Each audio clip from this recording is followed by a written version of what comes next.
کہ امام ہے. ایک نبی کی ایک بات بتا کے گزر جاؤں آپ کو. حضرت سلیمان علیہ السلام کا نام سنا ہے آپ نے؟ نہیں. پھر میں تھوڑی سی اور بات آگے بڑھاؤں. حضرت سلیمان علیہ السلام فل طاقت تھی, فل پاور تھا, تخت جہاں چاہتے وہاں اڑا لیتے. اللہ نے طاقت دی, قرآن میں ذکر ہے. ہم نے وہ تخت عطا فرمایا, جہاں چاہو اڑا کے لے جاؤ, جہاں چاہو اڑا لو اس تخت کو. سلیمان کو اللہ نے یہ طاقت دی. کتنی طاقت تھی؟ صرف حکم فرماتے تھے, جدھر حکم ہوتا تھا ہوا کو ہوا ادھر ہی لے کے تخت کو لے جاتی. اچھا, سلیمان علیہ السلام جب مسجد اقصی میں نماز پڑھائی تو مقتدی تھے یا امام تھے؟ سرکار کے مقتدی سلیمان علیہ السلام, اور پاور اتنا کہ حکم فرما دیں ہوا کو تو چلے تخت ادھر کو. ہے پرند چرند جنات ہواؤں پہ سب پر سلیمان علیہ السلام کی حکومتوں کے ڈنکے بجتے تھے. ہے کون؟ رسول کے مقتدی. اب جب یہ سلیمان علیہ السلام تخت کو لے کے چلے, اڑ گئے, پورا قافلہ ساتھ پہنچے. اب جب قافلہ ساتھ میں ہے, تخت کو لے کر کے اڑے ہیں. سلیمان علیہ السلام جب تخت کو لے کر کے اڑے, تخت چل رہا تھا. ایک خطرناک جنگل آیا, پورا جنگل ہی جنگل دکھائی دیا, پورا بیابان. اللہ اکبر. سلیمان علیہ السلام نے اپنے تخت کو حکم دیا, رک جا رک جا رک جا. تخت رکا. قافلے والوں نے کہا حضور, بولے یہاں کہاں تخت کو روک لیا؟ سلیمان علیہ السلام نے کہا خاموش, کوئی آواز اونچی نہ کرے. اللہ اکبر. سارے تخت کو روکا. روکنے کے بعد میں اللہ اکبر سلیمان علیہ السلام اترے, اور اتر کے کہا تخت پہ نہیں جائیں گے بلکہ پیدل چلیں گے. کتنے کلومیٹر پیدل چلے؟ میں تفسیر کے حوالے سے بات کر رہا ہوں.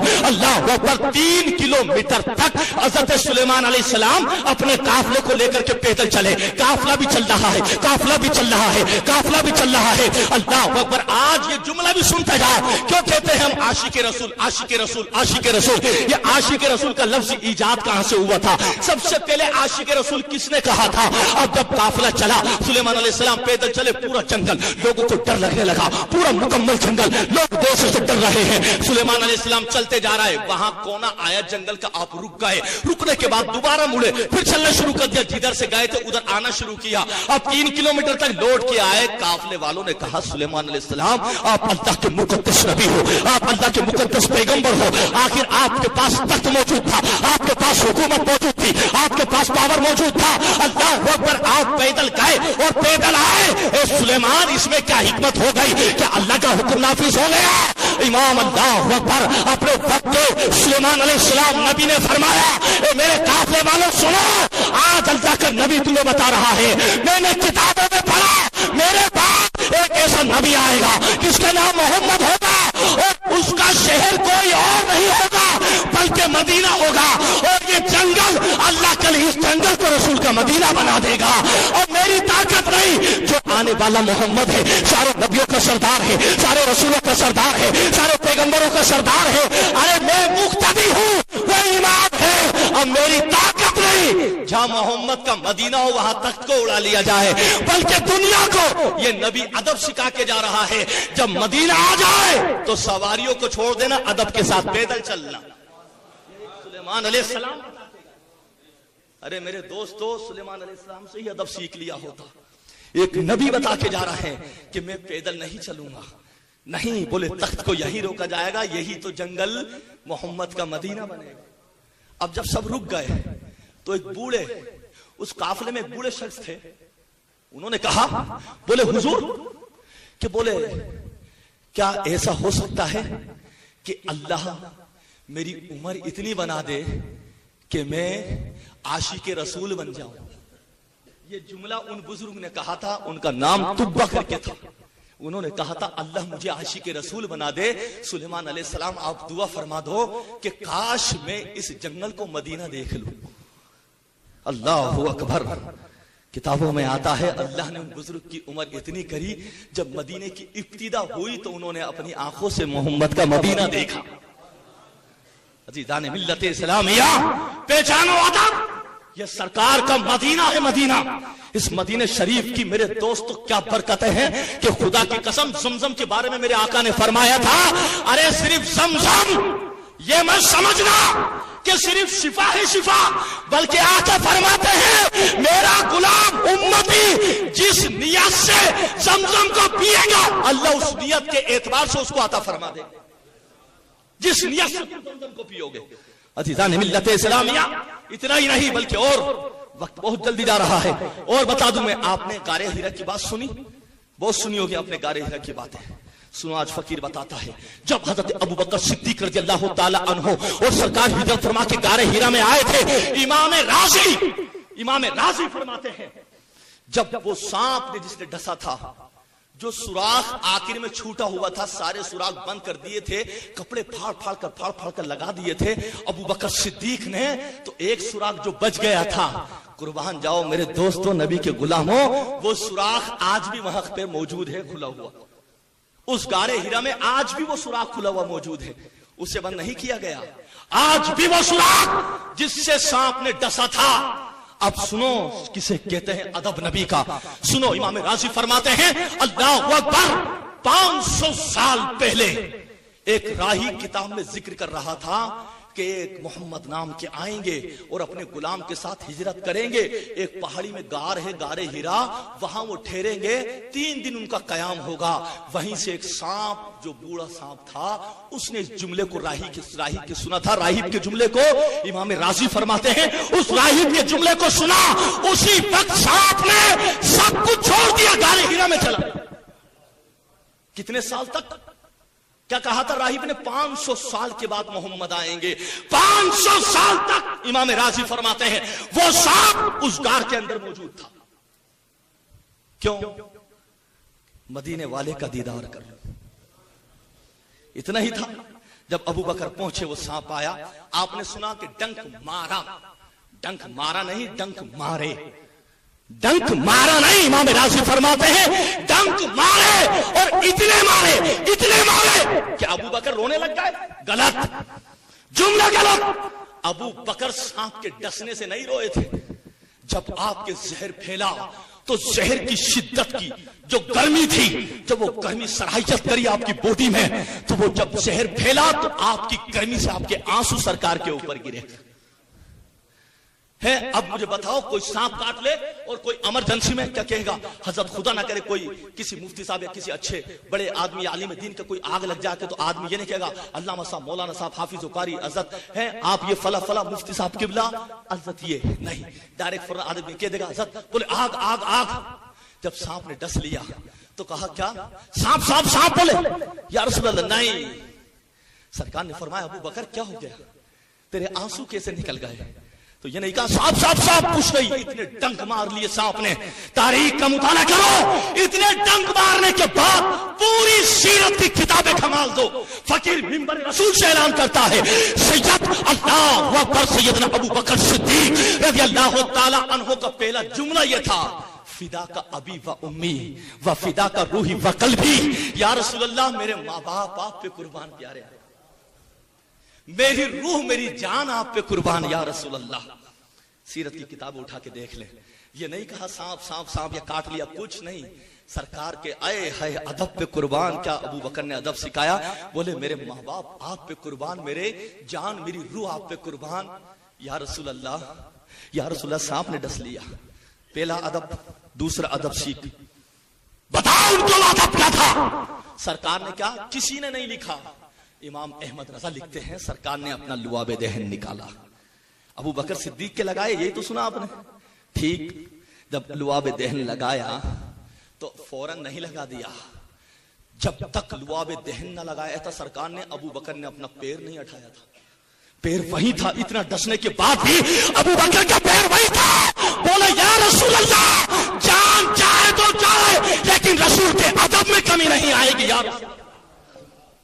میرے دوستوں پہچانو، لوگ مدینہ شریف کی عظمتوں کی باتیں کرتے ہیں، سن لو آخری جملہ، جب سرکار نے لعاب دہن کے لیے اپنا لعاب نکالا لگانے کے لیے تو سرکار ابو بکر صدیق رو کے کہہ رہے تھے یا رسول اللہ کہاں میرا پیر، کہاں آپ کا دست مبارک، یا رسول اللہ میرے پیر پہ نہ لگائیے، یا رسول اللہ کہاں آپ کا دست پاک، کہاں میرا پیر، کہاں آپ کا دست پاک، کہاں میرا پیر۔ آقا فرماتے ابو بکر لگانے دو، ابو بکر کہتے نہیں یا رسول اللہ، سرکار کہتے لگانے دے ابو بکر، ابو بکر کہتے نہیں یا رسول اللہ نہ لگاؤ، کہاں آپ کا دست مبارک کہاں میرا پیر؟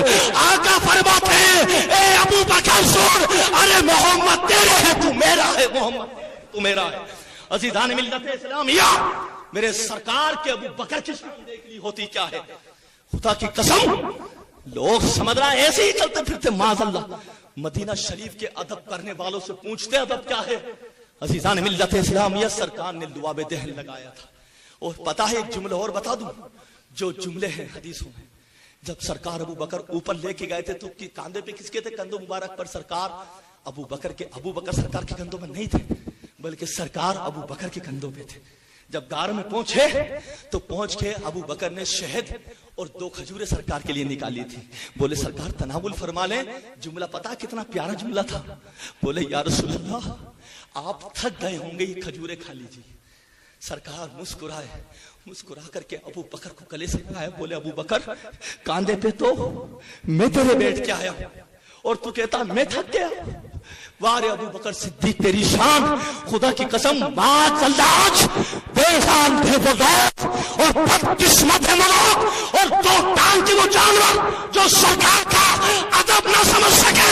ہمارے سرکار کل بھی حیات ہے، آج بھی حیات ہے اور خدا کی قسم قیامت تک حیات ہے۔ اس لیے کہ میرے آقا کی بارگاہ میں امام احمد رضا نے کہا تھا تو زندہ ہے واللہ، تو زندہ ہے واللہ، میری چشم عالم سے چھپ جانے والے۔ آخری جملہ اور سن لیجیے، جب مدینے پاک کے قریب ایک لشکر آیا، بہت شور کرنے لگا، بہت شور کرنے لگا، روزے انور کے ارد گرد شور کرنے لگا۔ حضرت عمر آئے، ادب سکھاتے ہیں، بات کرتے ہیں، صرف مکہ سے بھی لوٹ آؤ تو کوئی فرق نہ پڑے گا۔ ہمارے اکابر علماء اہل سنت نے لکھا سرکار کی بارگاہ کا حاضر کا جو معاملہ ہے وہ واجب کا درجہ ہے۔ سنو، جب لشکر آیا ایک باہر کا، مدینے کا نہیں، مدینے شریف سے باہر کا، سرکار کے روزے انور جانب شور کرنے لگا۔ ابو بکر قریب آئے، قریب آ کر کے حضرت عمر نے فرمایا اگر کاش تم مدینے کے نہ ہوتے، تم کاش مدینے کے نہ ہوتے تو میں تمہیں عبرت کا نشان لوگوں کے لیے بنا دیتا۔ لوگوں نے کہا عمر کیا بات ہو گئی؟ بولے خاموش، تمہیں پتہ نہیں یہ مدینے کے تاجدار کا دیار ہے، یہاں پہ ہوائیں بھی، ارے تو آواز کی بات کرتا ہے، یہاں تو ہوائیں بھی مصطفیٰ کے دربار میں ادب کے ساتھ چلا چلتی ہے۔ میرے دوستو، اس لیے تو ہم تو اسی در پہ رہتے ہیں، اسی در کی دعائیں کرتے ہیں، حرم کی زمین اور قدم رکھ کے چلنا۔ ارے سر کا موقع ہے وہ جانے والے۔ استغفر اللہ ربی من کل ذنب واتوب الیہ، واخر دعوانا ان الحمد للہ رب العالمین۔ السلام علیکم ورحمۃ اللہ وبرکاتہ۔